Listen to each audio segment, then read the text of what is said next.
So my name is Olivia Maurel. I am a feminist. I am weirdly studied tax law back in the day.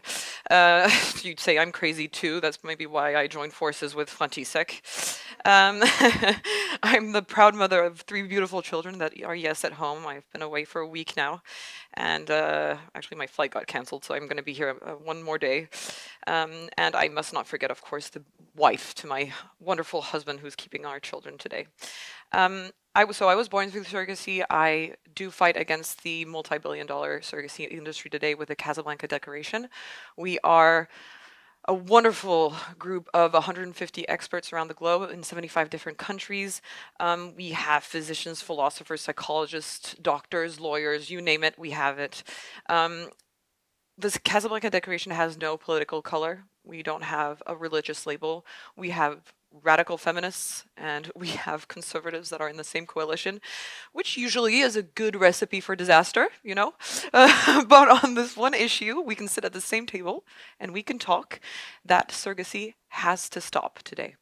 So before discussing anything else, I am really just simply someone whose life began inside of the system that we're going to be discussing here today, and that is surrogacy. And today, unfortunately, this topic is no longer so rare. We are, like Frantisek said, talking about a global reproductive industry that's going to be worth $200 billion by 2032. So it's a huge international market connecting fertility clinics, doctors, agencies, lawyers, brokers, women that are unfortunately becoming the bodies that, they're becoming part of the process.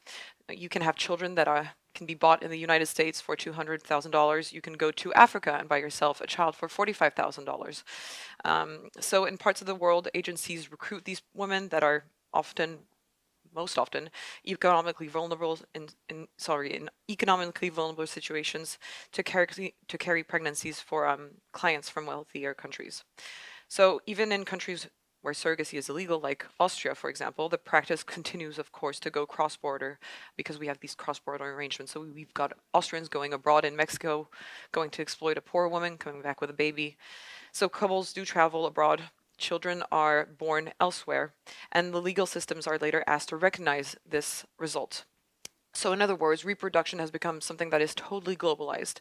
And when reproduction, life, becomes globalized, ethical responsibility cannot stop at national borders.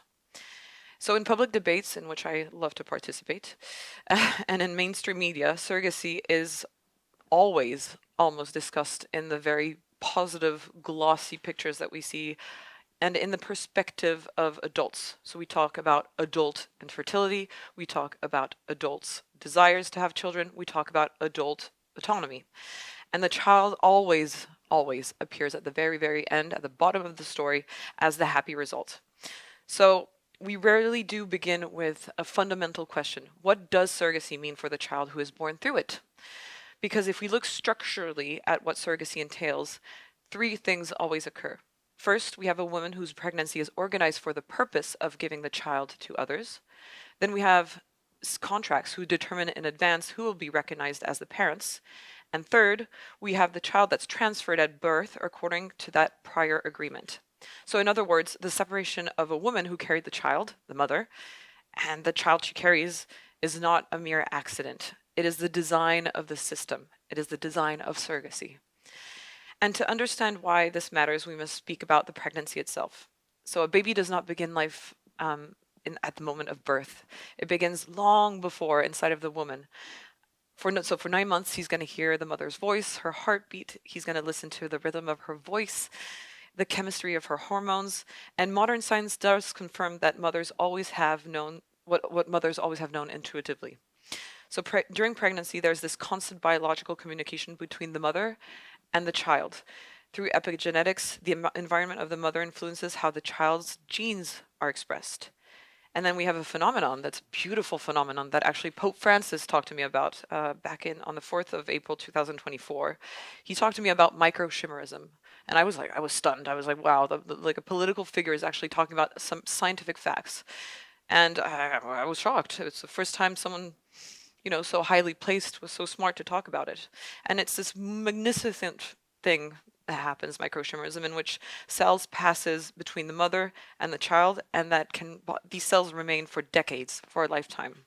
So pregnancy is not just an incubation like the pro-surrogacy lobby wants to call it. It's the first human relationship. So birth does not create the relationship. Birth transforms the relationship. And yet in surrogacy, that relationship is intentionally interrupted. So I'm just going to give you an example of what the global market actually looks like, because recently I actually was protesting with feminists outside of the men having babies fair in Berlin. And a lovely feminist came to me and she was shocked. She was shocked because she talked to an agency in Ghana, and she had this brochure that's operating in Ghana, and it wasn't hidden. It's not underground. Um, it was really out there. You could go and you could go inside, and Germans could go inside and take the brochure and order themselves a baby, although it's illegal in Germany, and the commercialization of surrogacy in Germany is prohibited as well. But we let it happen. It's okay. And on the glossy brochure, for what they call intended parents, inside you can see the entire process that is like presented as packages. One of them that shocked me a lot is called Unlimited Frozen Embryo Transfer Package. Looked at that and I was like, oh gosh, what does this mean? So the document explains very precisely what that program includes, and I quote, unlimited embryo transfers and changing of surrogates until a live birth is achieved. So we have to think about what that sentence means. So if one embryo fails, doesn't matter, another one's used. If one woman can't produce the perfect baby, it doesn't matter, we replace her. And that brochure explains how the women themselves are managed. So it goes a little bit in more depth, just to reassure the commissioning parents, the ones who are going to buy.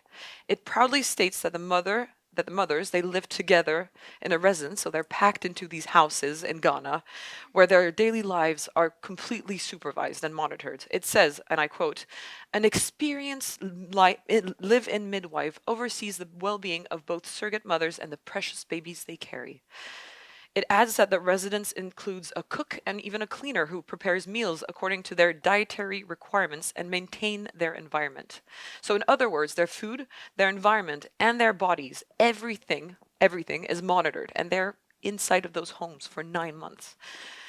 And then comes the legal section in the brochure. It explains that the surrogate is legally obligated to undergo all medical procedures necessary, and that goes with, for example, if she has to go through an abortion, she's forced to go through an abortion to ensure, and also all of the medical procedures necessary to ensure the birth of a healthy baby. And then it adds something more revealing, and I quote again, the surrogate receives final payment only after the birth certificate is issued to you. In other words, the payment comes only once the perfect baby is handed over. And meanwhile, when you flip the brochure, it describes the lovely experience for the commissioning parents. The package includes airport pickup, 3-week stay in an Airbnb, legal services to ensure that the birth certificate lists the intended parents. You can even have sightseeing tours. You can go on a safari. You have entry fees that are free for the tourist sites. You have transportation. You have a driver. So while some women are just packed into these houses and they're supervised during their pregnancy, you have another group that arrives at an airport, is picked up by the driver, spends 3 weeks, visiting like a tourist and doing safaris or whatever while waiting for a baby. And when you take a step back and you really look at the system, you have a troubling pattern that begins to appear. In many cases, almost all cases, the pregnancies take place in poor countries, and the clients often come from much wealthier countries. The women who carry the pregnancies often have a very limited economic choices, and the entire process is coordinated by agencies, lawyers, clinics, and intermediaries who profit from the arrangement. It becomes difficult not to notice something that feels very familiar in human history. We have wealth moving across borders to use the bodies and labors of people who have fewer choices, except today, what is transferred at the end of this process, well, it's the child. So when reproduction becomes a global market, inequality does not appear. It becomes the engine of the system. So let me take you back to my life. So for most of my childhood, I had this very awkward feeling, something that, my origins didn't make sense. I was 6 years old when I started picking up on facts that I did not look like my mother. So I looked at her and I was like, and I looked at myself in the mirror and I was like, well, we don't look alike at all. I'm tall, blonde. I was blonde. I didn't have this hair color. I have blue eyes. I mean, we didn't have the same structural facial features, nothing. She's short. She's a beautiful woman, but short, brown hair, brown eyes. She had like quite like Mediterranean skin. Um, and I started, and she was older. She was a lot older than all the other mothers that were there at the end of school, for example. I looked at all the other mothers of my friends, and I was like, oh gosh, mine looks a little older than the others. And as a child, you can't always explain what you feel, but you sense that something, is missing in your story. And it was like trying to build myself on without the foundations of where I came from was really, really hard.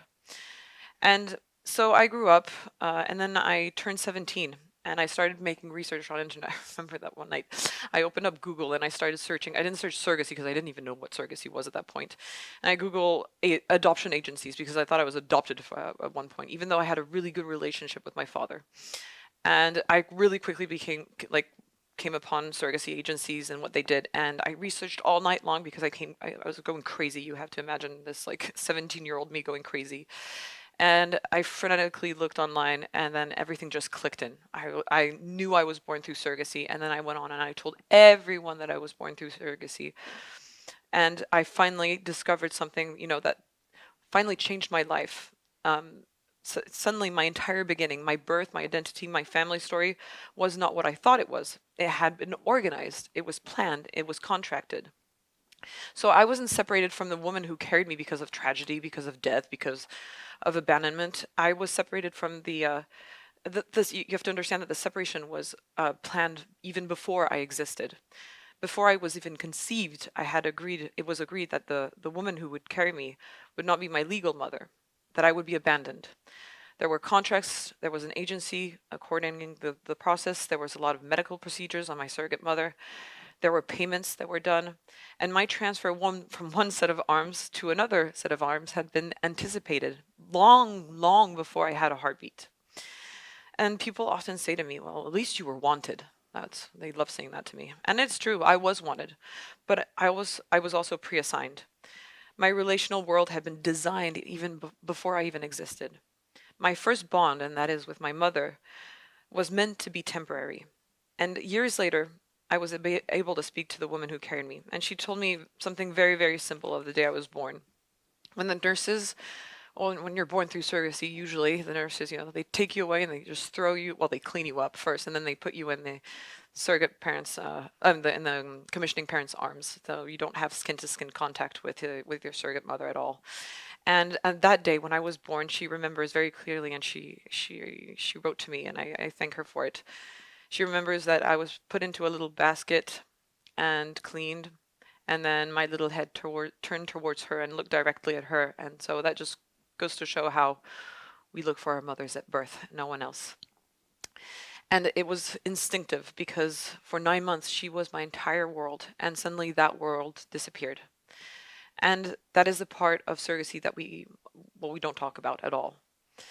During my adolescent years and early childhood, something inside me felt so profoundly unstable. I was searching for something I could not name. I struggled with alcohol, with drugs. I did a lot of bad things. I mean, adolescent years, like I always say, they're terrible years for everyone. But I was one complicated adolescent. And at one point, the pain became so overwhelming that I even tried to take my life a few times. And what was confusing about it is from the outside, everything looked normal.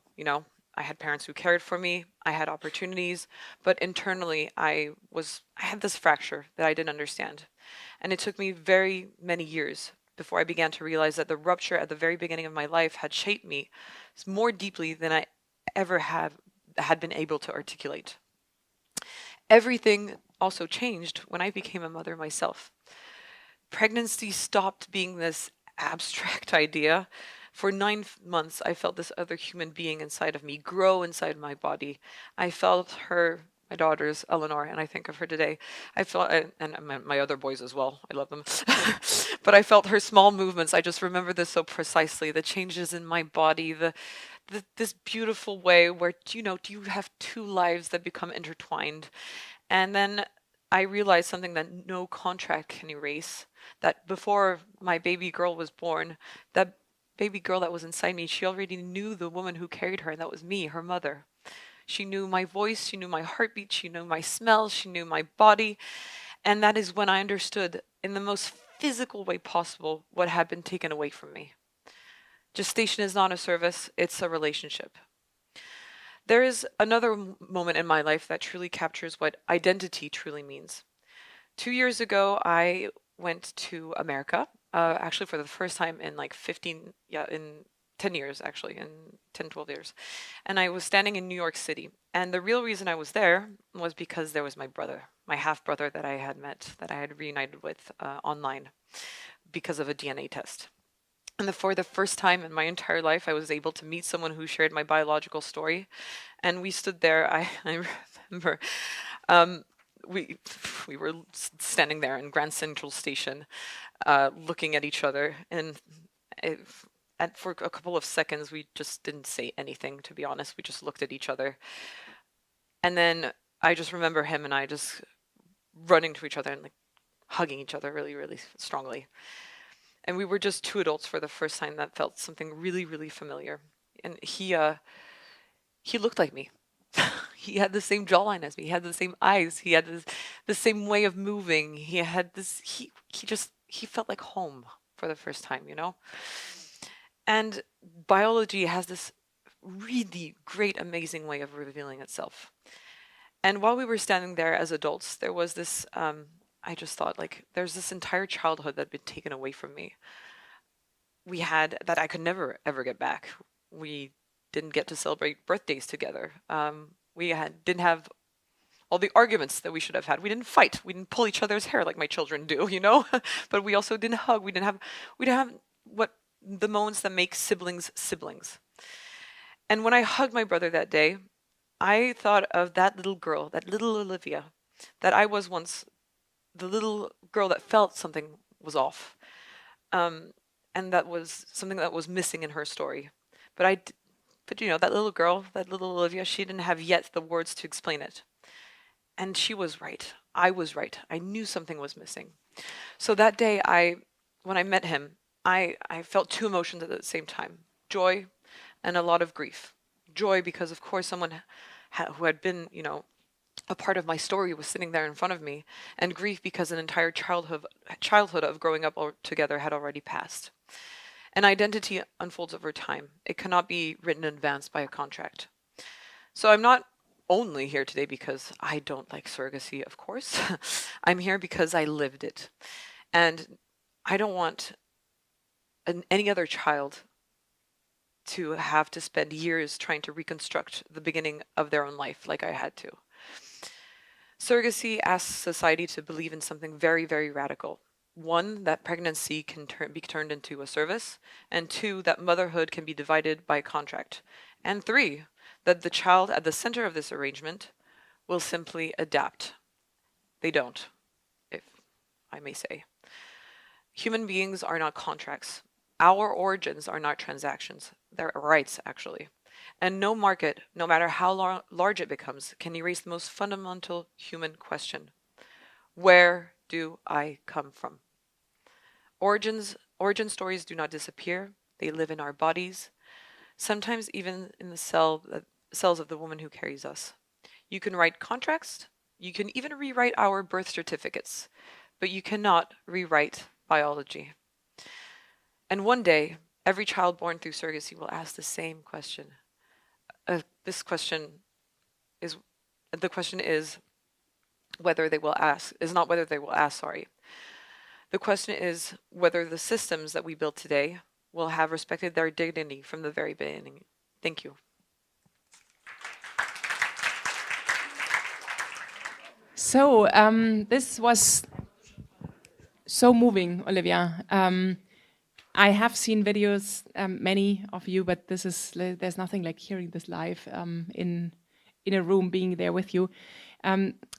One question I would like to ask to start off is probably on many minds here. What about your parents? And by parents, I mean, this is the first thing I have to clarify what I mean here. Your commissioning parents, the parents that raised you. Yes. Can you tell us a little bit about like the background of your family? Like what kind of family were you not born into, but sold into? Yeah.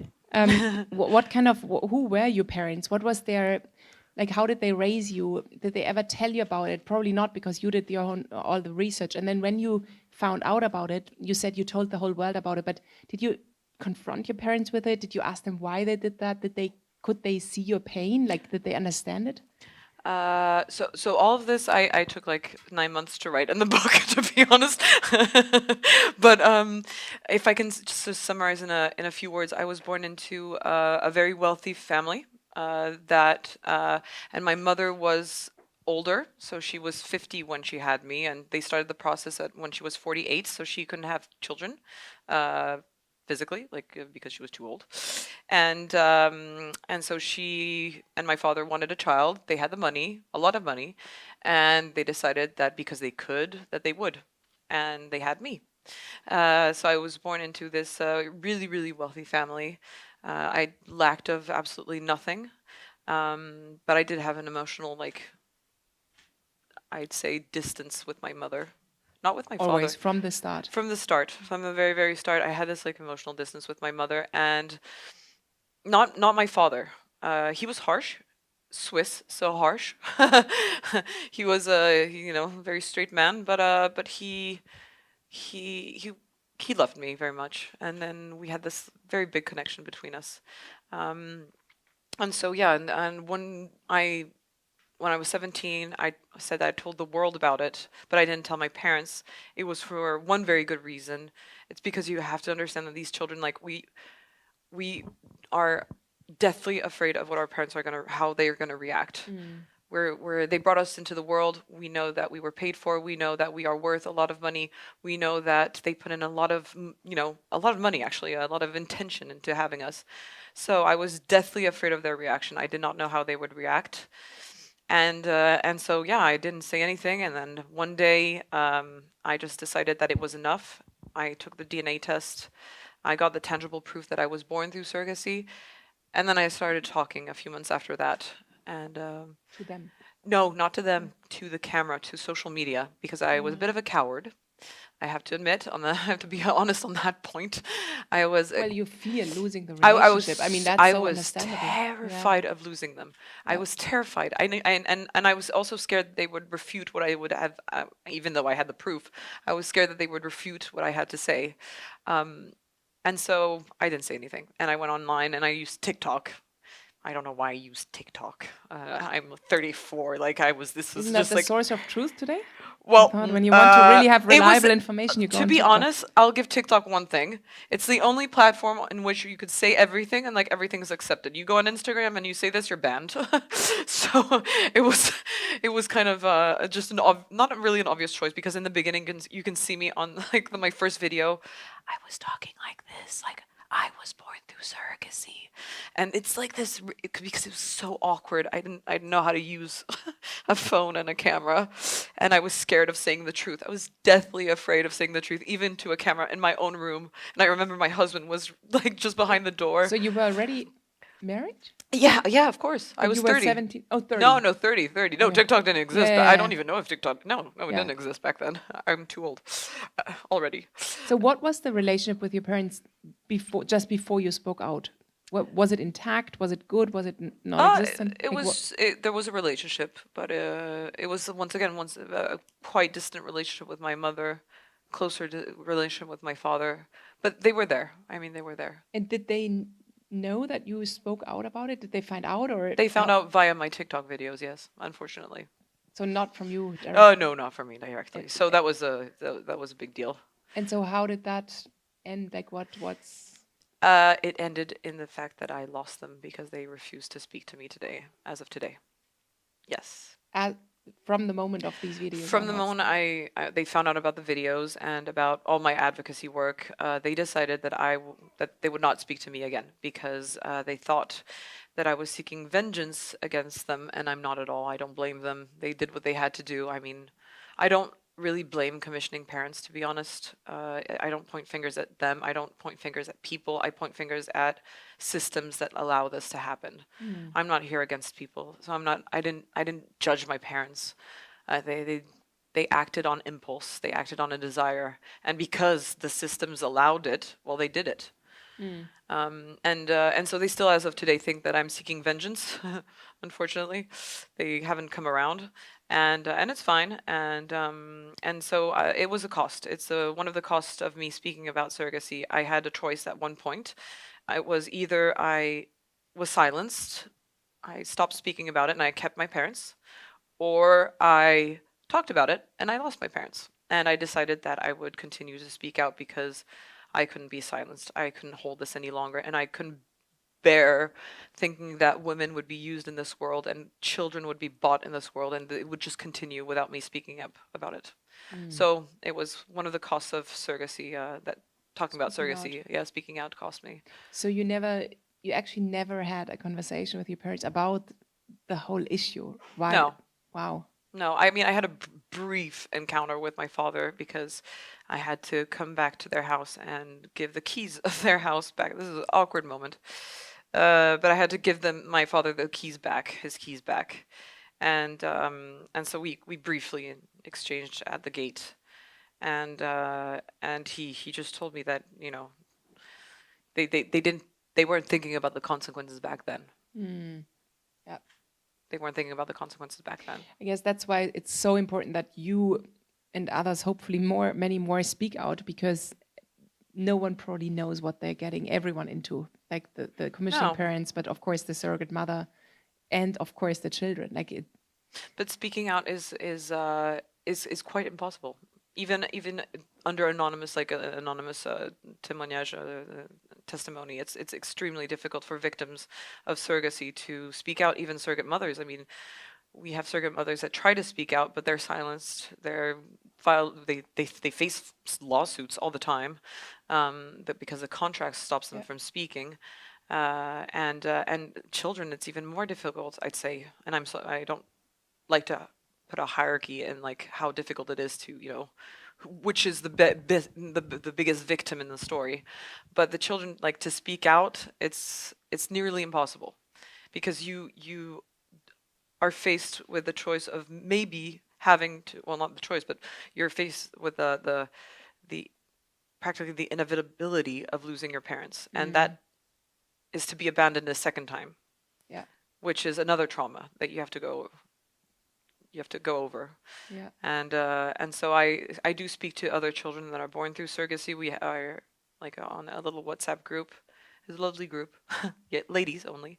I haven't found a boy yet born through surrogacy, but all these girls, I mean, they all suffered in a way or another. Do you that was my next question actually? Do you find through your activism and your work on this and being a face that is recognizable, and so I guess many people contact you have gone through the same, beyond your personal experience, do you recognize certain common issues that they have? Like what sort of the universal experience of surrogacy is does everyone experience it like you, or what are the common The issues that children have who are born out of surrogacy? That's a good question. There's no universal way of living through surrogacy. I'm sure there are a lot of kids that are going to live through it and they're going to be fine, and I wish them well. I don't wish anyone to live what I lived, but it is a truth that unfortunately a lot of us will suffer. And I'd say so. These girls, they're wonderful. First of all, they're brave survivors, as I call them. But they don't, how would I say, the difference between them, all these girls and I, is the fact that they knew from the very beginning that they were born through surrogacy. So they weren't lied to. I'm the only one that was lied to in the lot. But the funny fact, or not, it's not funny, but interesting fact, if I can say, is that we all share the common ground that we suffered throughout our lifetimes. So, but for different mental health issues, CPTSD, depression, anxiety, alcohol, drugs, you name it, we all suffered in one way or another. And that is because we all had the same issue. We were separated from our mothers at birth. We don't. I always like to say it, but it's a good thing to have in mind. Like this picture of we do not separate puppies and kittens from their mothers in the very first months of their beings because we know what it does to them. But we do this to children, and we think that they're going to be okay.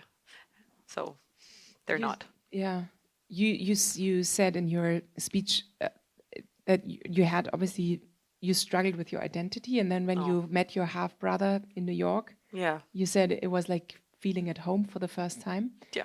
Can you take us a little bit more into your sort of inner life, if possible, on what it feels like not to have an identity, to kind of know I don't belong where in my own family. Like how is that like?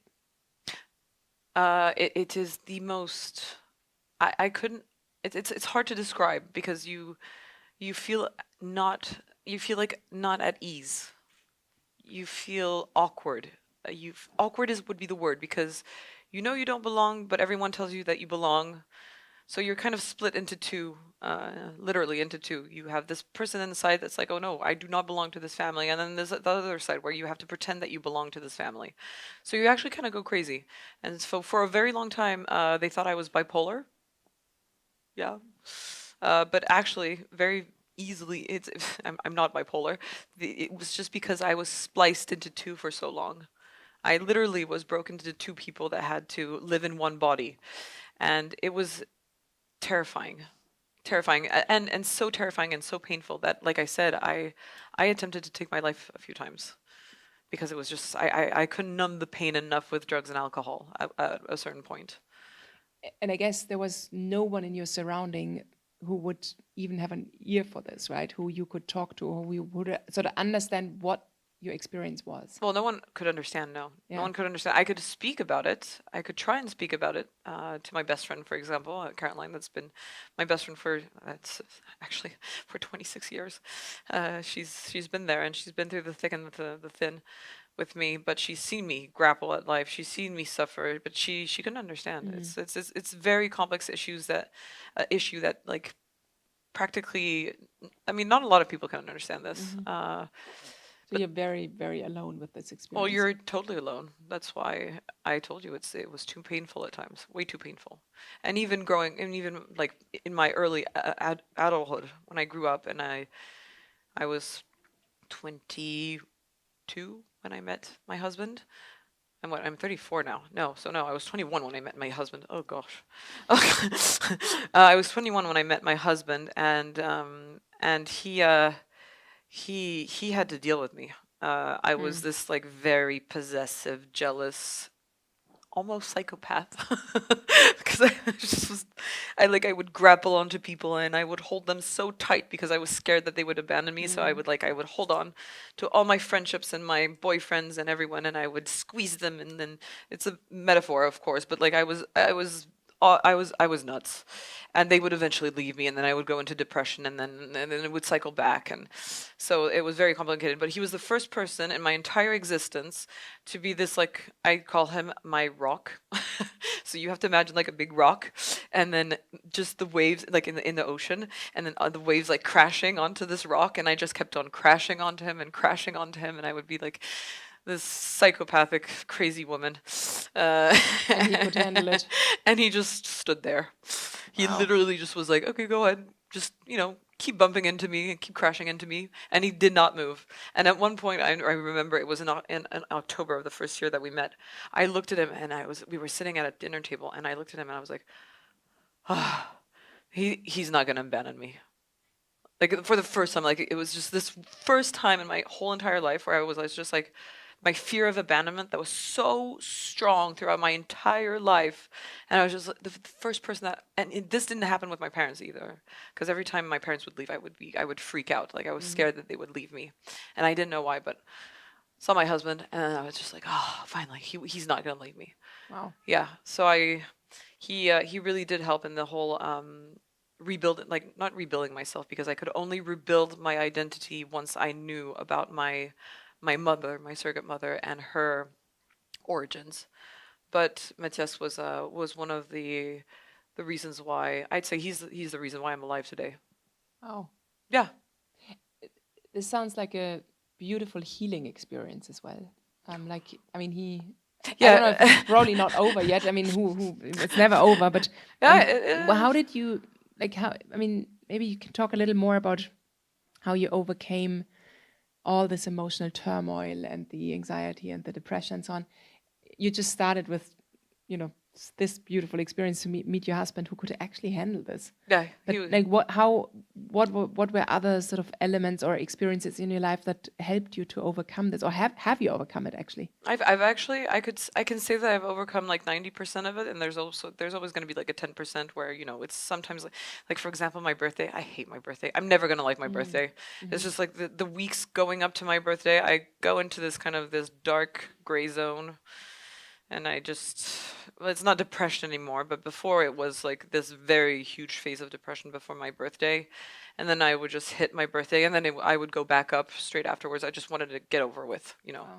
And And sorry to interrupt, but that was already as a child? yeah, I mean, it was not like knowing about any of the no, circumstances. not knowing about any of the circumstances. My parents loved to make like a huge fuss about my birthday, and I just wanted to hide in a hole. Wow. But at least they made the effort, A for effort.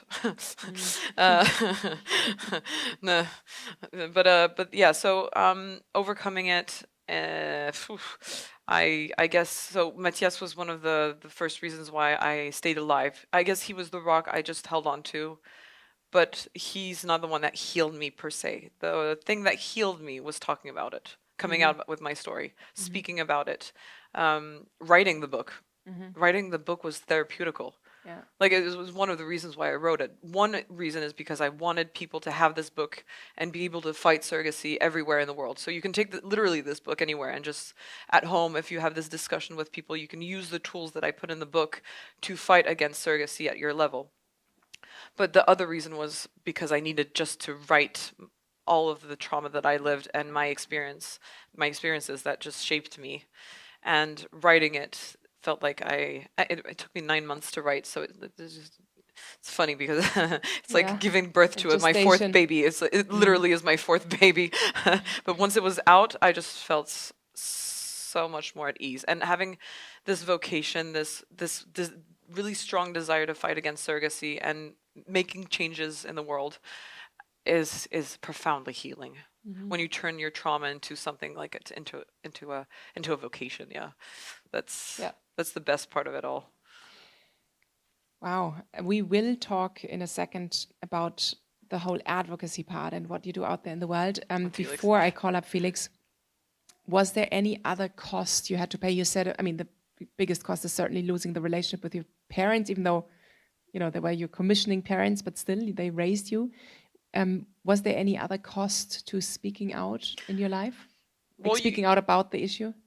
Speaking about yes, there was, I guess. I had the pro surrogacy lobby on my back, and I still do. What does that look like? We're talking $200 billion business. What does it look like? It looks like death threats all the time. It looks like death threats against my family. It looks like coming to my home, finding my address, putting letters in my mailbox without my address on it, so they physically came to my house and like put death threats in my mailbox. So that's what it looks like. I mean, like you said, it's the $200 billion industry. I kind of knew. I tried to protect my family beforehand, with like taking away my address on internet and everything, but it did not work. Apparently, they found me. They find everyone, anyways. So you do live under that threat all the time, constantly, yeah. All the time. Yeah, wow. But it's, I guess. I mean, it's part of it. Like, if I have to die for this, I will die for this. I don't care. It's just my family. I try to protect my family. But if I have to die doing this job, it'll be the best death that I could ever have wished for. It's kind of awkward saying this, but but it is. And what were the benefits, so to say, like the blessings or the benefits, the good things that came to your life through this work or through speaking out? That's a very good question. The blessings, the good things that came out, one was that I could finally heal myself, but also my children. Because this problem is not just me, it's also my children, it's transgenerational. Yeah. So it's also their story. It's 25% of my kids that I did not know of, like their genes. I didn't know 25% of my child. I didn't know if we had like cancer in our family. I didn't know anything, nothing. And so I could reconstruct our history and our story and I could give it to them. So they know about this from the very beginning, like that I was born through a surrogate mother. And then when I had the DNA test, I talked about our Lithuanian blood, and I talked about my half brother, my half sisters, their grandmother. I showed a picture to my daughter of her great grandfather, so my grandfather on my mother's side. And I showed it to her, and you actually literally can put like the photo of him and I just next to each other, and we look the same. And my daughter like is the same one as me. She looks like me, and she was like, "Mom, we have the same like chin." So we have this chin in the family, and she's like, "Mama, we have the same chin." I was like, "Yes, yes, it's from this side," and so they can now they're not going to be built on like these shaky grounds like I was. They have their story, they have their origins, and that is like the biggest blessing you could ever give me. It's just to heal my children. That's great. Okay, I could ask you so many more things, but I think we'll move on now to, I will call up Felix Böllmann. Please give him a hand. Yay!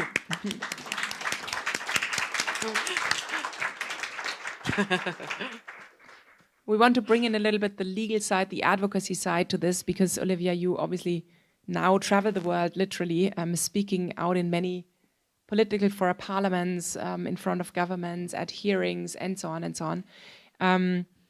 Felix, bringing you into this debate here, why actually is surrogacy a human rights issue, speaking as a lawyer?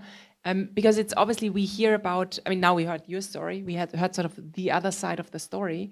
When you look on the internet and go to events like, I was there once, men having babies, Yep. this most terrible thing that happens literally at our doorsteps. I was also shocked by, like, I read all this material. It's like everything is true that she said. It's like, and it's worse. Even. And it's even worse because disgusting. now they're like at this convention in Berlin, she wasn't only proposed that feminist that went inside and like came out. She was not only proposed these like black women to produce white babies. She was also asked if she wanted a uterus, like if she wanted an organ, because they could provide one for her in Turkey. Wow. So it goes beyond what we just think that, just beyond surrogacy.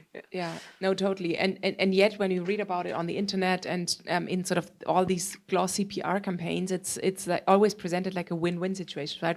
Parents or a couple, many times it's same sex, but not always, like in your case. No. Yeah, it's not always, of course. Actually, it's a majority. I just want to correct you on this. Okay. It's a majority of cases are heterosexual couples. So it's 75% of heterosexual couples have surrogacy. Okay. So it's vast majority. So this is not a homosexual issue at all. It's a that's good to know. Actually quite prominent heterosexual issue. So you have the couple and they want a child and can't have children naturally for some reason, and then you have they can get a child, and then others. It's very often presented as a very altruistic thing, like you just, donate your eggs and your sperm and you help other couples to be happy, basically. This is how it's often presented. Why is this a human rights issue? Like, what does the law say about it? Yeah, thanks for having me. I hate to ruin your night by talking about the law, but when we can have such first-hand testimony. And thank you, Olivia, for your courage to speak up like that. Thank you for fighting against surrogacy and being a lawyer. Not everybody has to, but it's nice to. You had to. Yeah. To your question, I struggle to answer because everything is wrong about this. When you think about it from a human rights perspective, it's literally everything. It's a separation of a newborn child from his or her mother. We have the Convention on the Rights of the Child that clearly says a child is entitled to be raised by its parents, if possible at all. That's very much possible here, except we choose deliberately to sever that tie. And Olivia, I think, quite beautifully described that something was missing. So like everything you describe kind of sounds like a reinforcement of these legal principles. Like these principles are in place not because somebody smart thought them up, because that's how life is meant to be. Like children belong to their parents if possible at all. Now the law also addresses situations where for some tragic reasons there are no parents, they might pass away or something. That's a whole different story. We're talking about the deliberate separation. So that's one. The other part, and that's just very quickly move through this, is how women are treated in this. You know, not only the child is harmed, but also the women, because it's I would go as far as saying it's slave-like constellations where they completely surrender any determination, any self-determination over their bodies, over what happens with them, inside them, how they're nourished, whether they take medicine or not. And it's just terrible. It's everything we want as a modern society, to have people to have autonomy, to be able to make decisions about their own life, is taken away from them deliberately again. And then think about the exploitation, which is also prohibited under international law. When we considered the CEDAW Convention, like for the abolishment of all forms of discrimination against women, we're talking the end of the 1970s here when this was passed. So it's been around for quite some time, and as a society we tend to be very proud of that. Except it doesn't apply apparently to surrogate mothers, which is just cruel.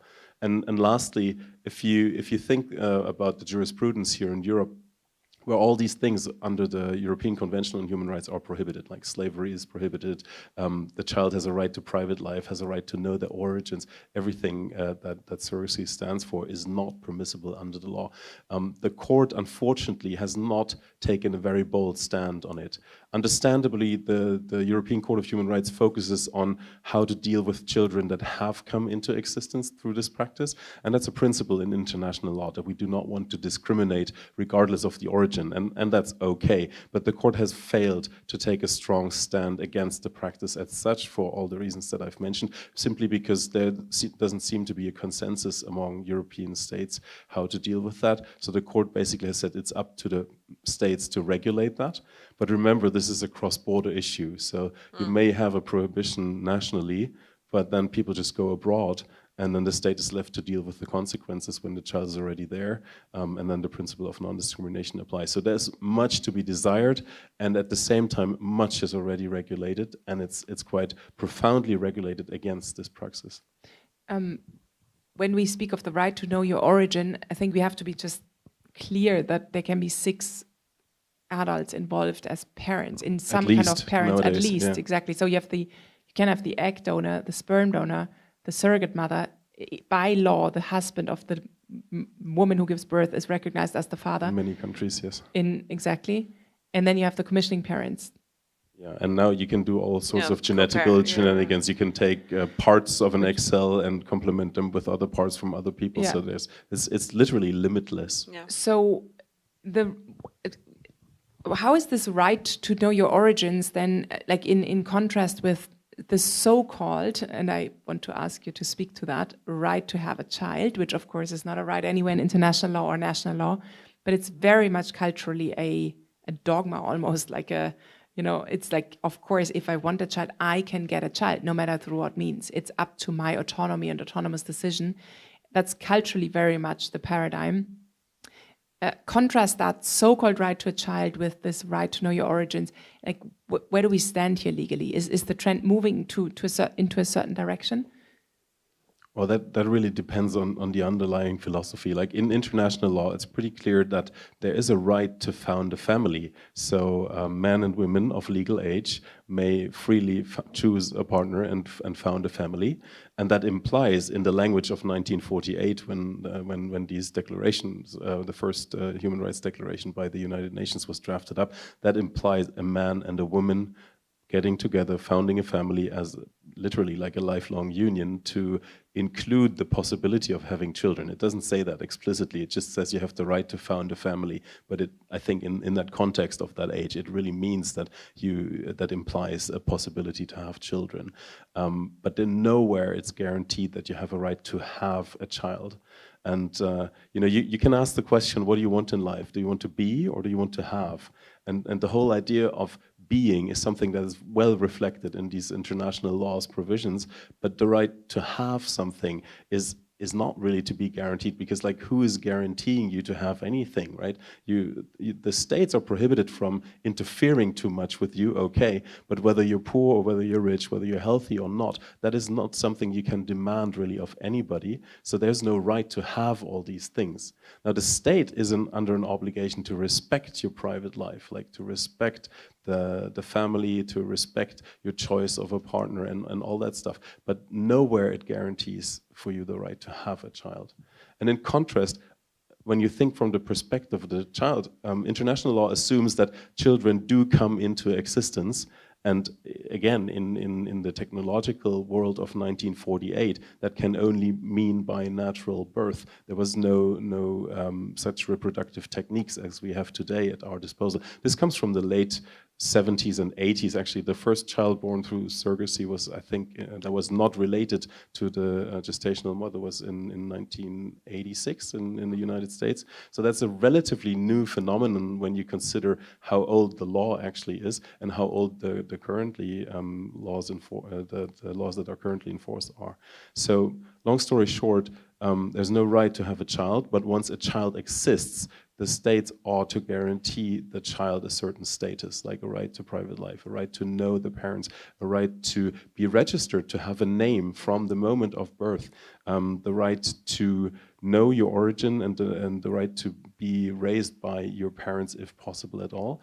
And then there's also an obligation to protect the child's identity as such. So that's in the Convention on the Rights of the Child, Articles 7 and 8 explicitly names that. So there's a stark contrast here. So the non-lawyer would, of course, ask immediately, why are they not then held accountable for disrespecting literally everything that you just said in the surrogacy practice? Yeah, I think that's the billion-dollar question in essence, because when you really think about this, how wrong it is from everything that we stand for. Like, you don't have to go very far to understand that it's cruel to separate a mother from a child or a child from a mother. We don't do it to puppies. If you want to buy a cat, there's a law that tells you that you need to wait for 3 months before you can actually separate the little kitten from its mother.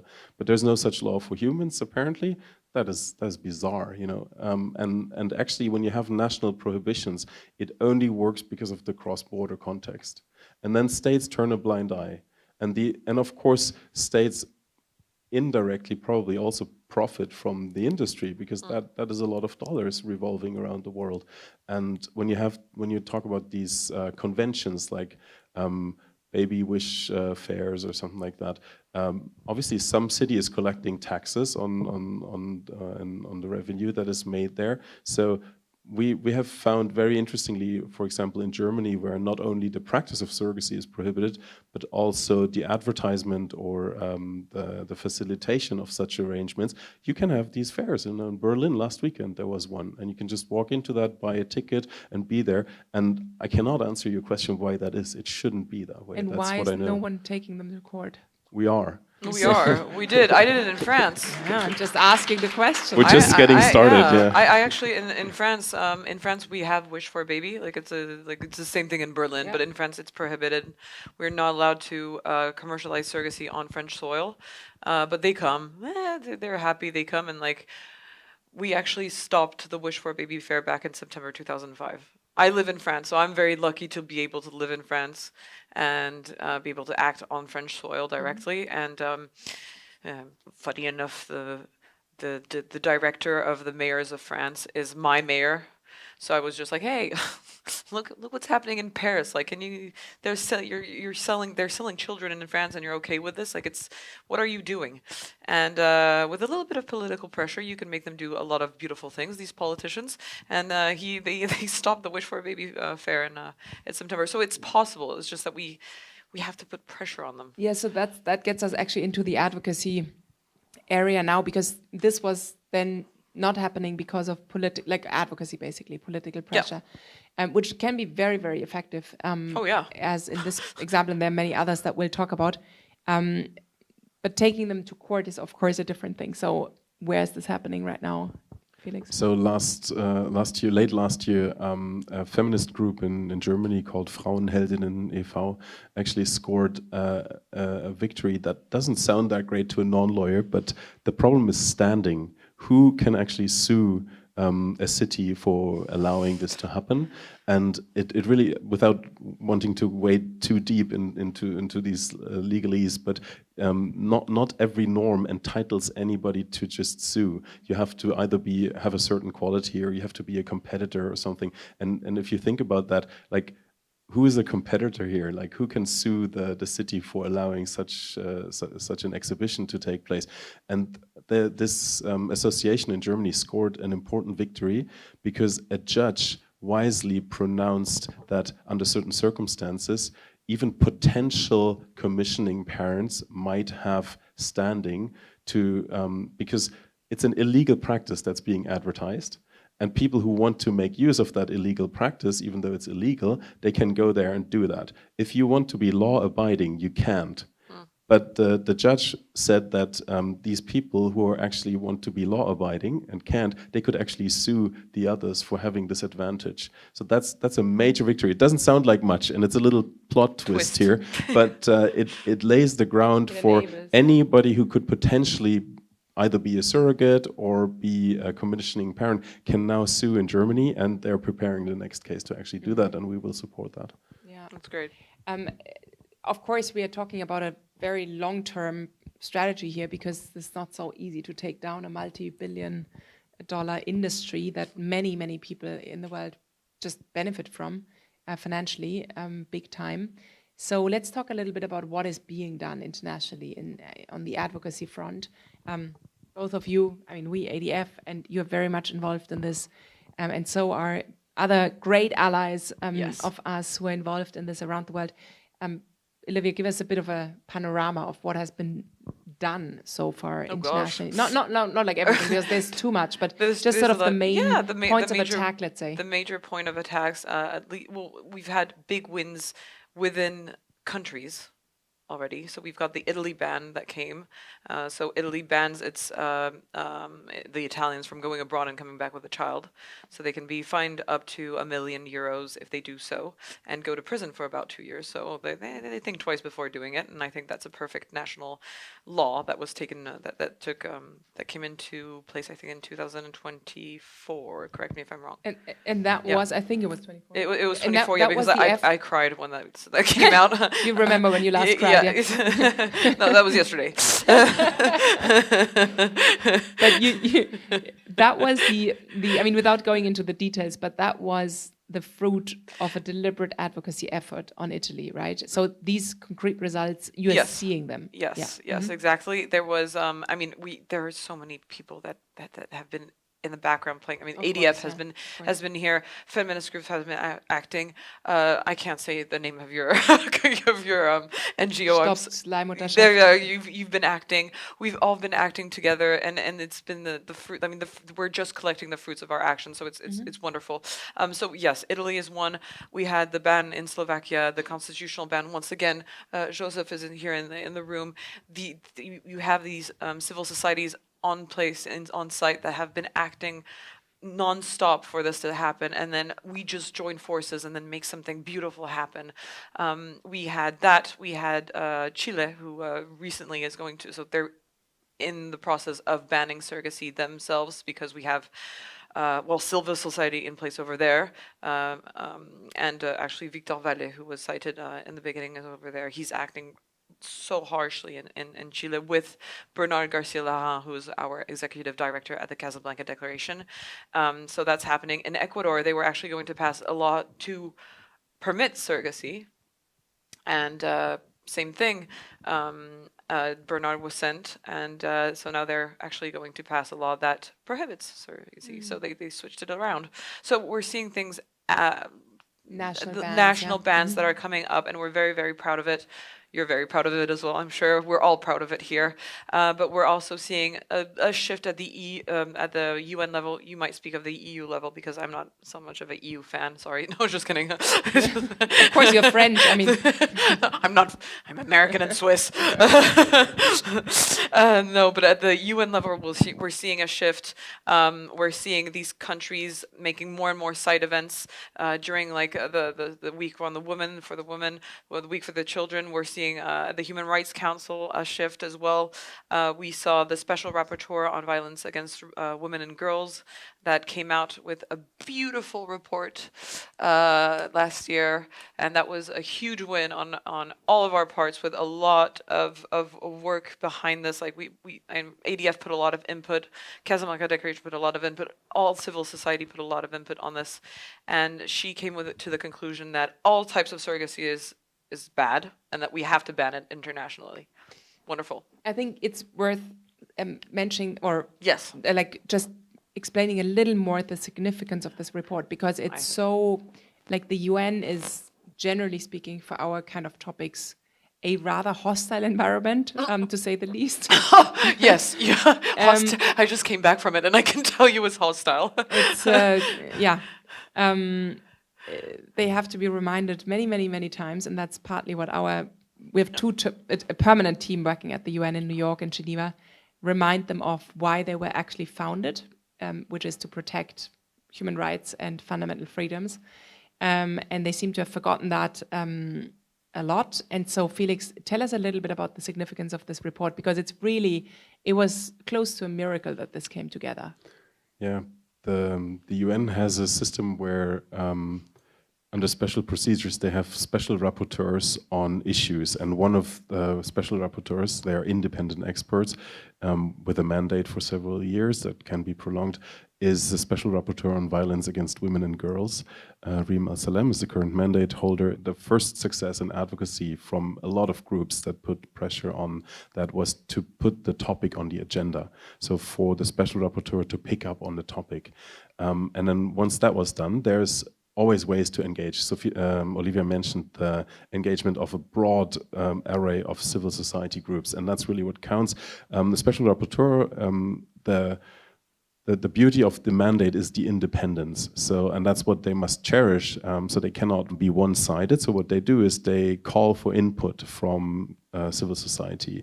And of course, ADF International and Casablanca Declaration and other NGOs participate and pick up on such calls and make it known that here are human rights violations at play.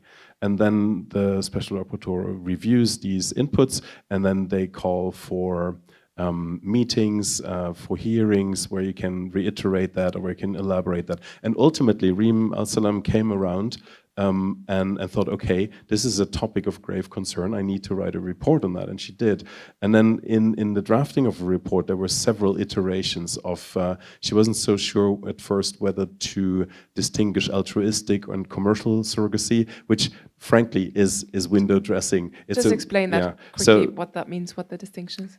Commercial is clear, it's buying a child for consideration. Altruistic has a notion of somebody doing it altruistically for the benefit of somebody. And there's always this glossy magazine stories where, oh, this wonderful surrogate, she helped us conceive a child, but we couldn't do ourselves. And then she was so nice, she didn't even take money for it.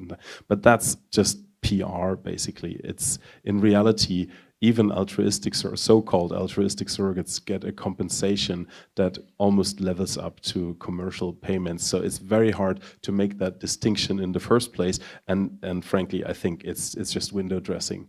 So the special rapporteur ultimately was convinced of this, and she didn't know that before, but in these deliberations and hearings, it came out very clearly. And she published this report, which calls it a cruel practice, which calls it a violation of women's and children's rights, which calls everything that we've just discussed by its name. And that's a first at the UN. That hasn't happened. Keep in mind, and we need to be merciful with these institutions, surrogacy is a relatively new phenomenon, even though it's been around for 30, 40 years now.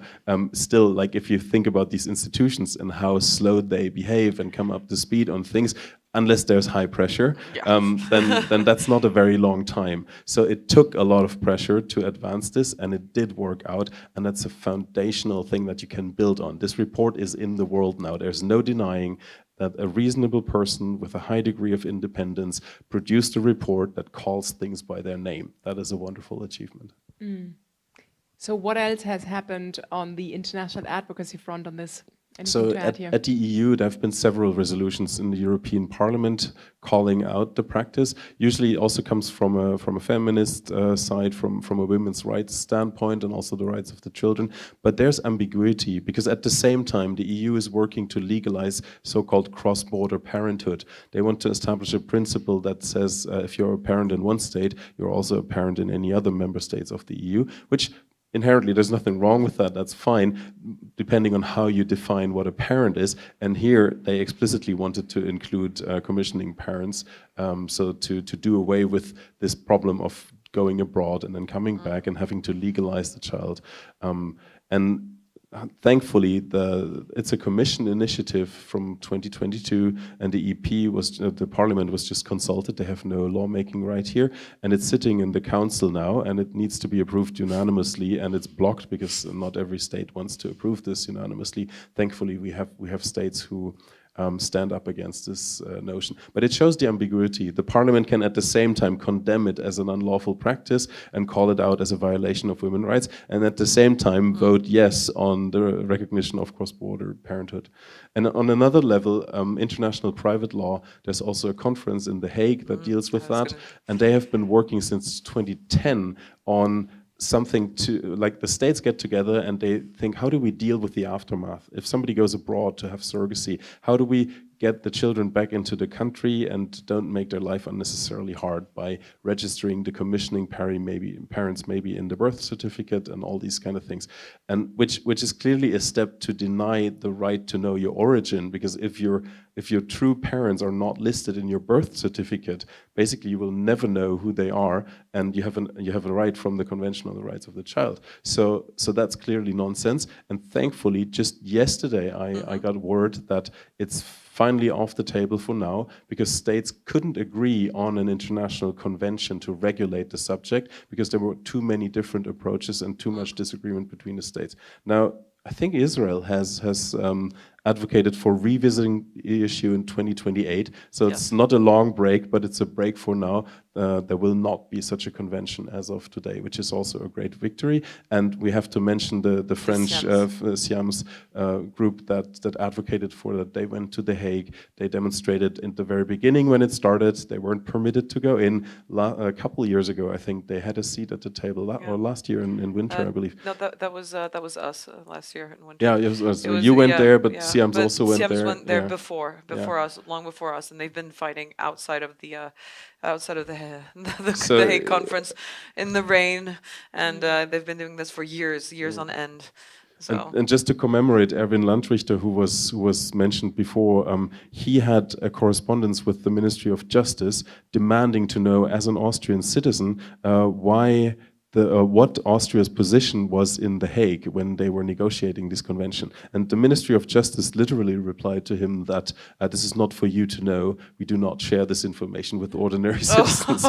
Gosh. And that's where the correspondence ends. I think Stopp Leihmutterschaft should pick it up now and should revisit that conversation and demand from the Ministry of Justice what they were actually saying there. What is beautiful is that we can see that there's a very, very, very wealthy industry up against a few people all around the world who know each other, who are in relationship with each other. Many of us are friends with each other. Many have gone, for example, through the ADF training programs and Arete Academy and so on. And then we work together around the globe, and actually these things can happen. Yeah. I mean, literally countries can ban it, conventions can be blocked or stopped, EU law can be blocked, that would be detrimental in this regard. So I think it's a beautiful example of what can be achieved if we work together, and what can be achieved through an alliance of the right people who are qualified and who are willing to work together, and just not stop calling out the injustice. So I guess my last question before we get to Q&A would be, can you, both of you, give us a little insight into the beauty of this coalition that has been formed, that is relatively young? It's also not totally homogeneous.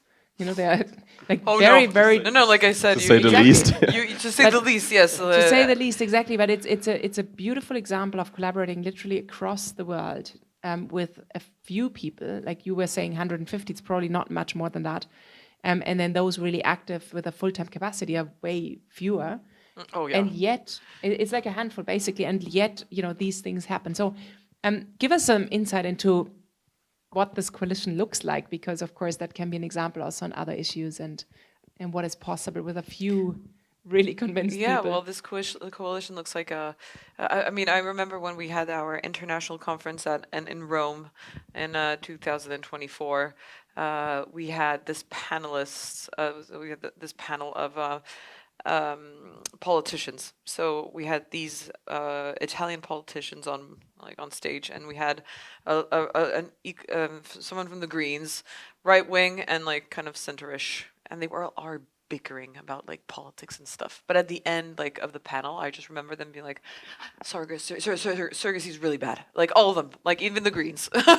So everyone just agreed on this one thing. So it's beautiful to see just everyone arguing about everything else maybe, but we can sit at the same table. We can get politicians to sit at the same table and talk about subjects that are that go against human dignity.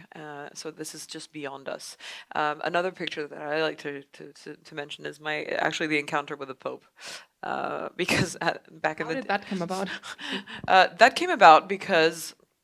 Good question. That came about because, well, it's a long story, but long story short, Ana Obregón, who's a very well-known actress in Spain, so her son died of cancer, and just before you die of cancer, they're allowed to collect the sperm if the person is wishing to, before if they go through the cancer chemotherapy, if they lose their gametes, they can at least have this their sperm that is frozen and can be used, or whatever you're against or for it. I don't know, but so they collected his sperm. He died, and she went to Florida and used the sperm of her dead son to produce a baby in America, in Florida, with the egg of a donor. Oh, and so you have to imagine this little girl who's born to the 68-year-old who is the mother on the birth certificate, and who doesn't have a father because he's dead, and he doesn't have a mother because she's non-existent and she won't be existing. So she came back and she did the promotion on Radio Cope, which is the Spanish bishop's radio. And I was shocked, because I wasn't a Catholic, I was an atheist, and I knew that the Catholic Church was against all of this stuff. And so I wrote to that radio show. They didn't respond. I wrote to the bishop, and I'm a bit stubborn on this subject. And I wrote to the bishop of Spain, and he didn't respond. And then I said, well, with Bernard, we were like, well, I'm going to write to the Pope. And everyone was like, no, Olivia, don't do it. And I said, yes, I'm going to do it. Just because, once again, I'm this stubborn little lady, tall lady. And so I wrote to the Pope in December 2020, it was 23.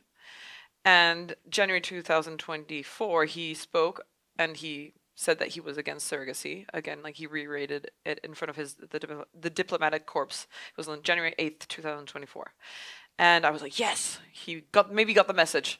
And then a few weeks later, in my mailbox, I get, Olivia Maurel, you're invited to the private bibliothèque privée the private library of the Pope. And so I was there with my husband, Bernard, who is my executive director, and another person from the Casablanca Declaration, an expert, and 2 other people from civil society. So it was beautiful. It was a wonderful experience. And during that experience, the first thing I told him, I was like, I'm an atheist. I'm a feminist. We share nothing in common. We have no common ground except for this one issue. So are you willing to talk to me? And he was like, yeah, fine. He's a lovely man, Pope Francis. I think of him today. When he passed, it was the first time I cried for someone who passed away, to be honest, because he really touched my heart. He was this very, very kind person, and he accepted me as I was, and I accepted him as he was, of course. This is so humble of me to say, so awkward. But we just accepted each other, and we were like, okay, we have to fight on this one issue, and we're gonna fight together. And he stood by his word, and he fought with me by my side, and I fought with him by his side, by the Vatican side, and it was just 2 people that were never were supposed to talk to each other, and we found ourselves on the 4th of April 2024 speaking to each other, and that just shows how the weirdest alliances can come together on subjects that surpass like just surpass us. They're above everything, and that's once again human dignity. Yeah, yeah. Felix, any word on the alliance and the beauty of it? It's going to be hard to top, but Yeah. But, top it, please. I was actually going to say something very similar. I think the beauty is when people unite behind a cause, and you can actually discuss a substantial matter without looking at who these people are and what their reasons might be, but you're uniting behind this cause. So some years ago, I was introduced to Eva Maria Bachinger by a mutual friend, and I remember that conversation was in his office, and we kind of like didn't know each other, and we kind of danced around each other a little bit and tried to figure out, so what's this person about, which is natural, I guess, when you don't know people. And fast forward a few years later, today, a very unlikely alliance between an organization that's largely feminist and not decidedly Christian at all, Stopp Leihmutterschaft and ADF International can collaborate on certain projects, which is great. And I welcome that, because it's easy to be applauded in your own bubble, but I think if you really want to move a mountain, you better go outside your bubble. And this is what we see here. This is what we see at play. It's not us driving that. It's everybody who is reasonably against this driving it together. I think that's wonderful.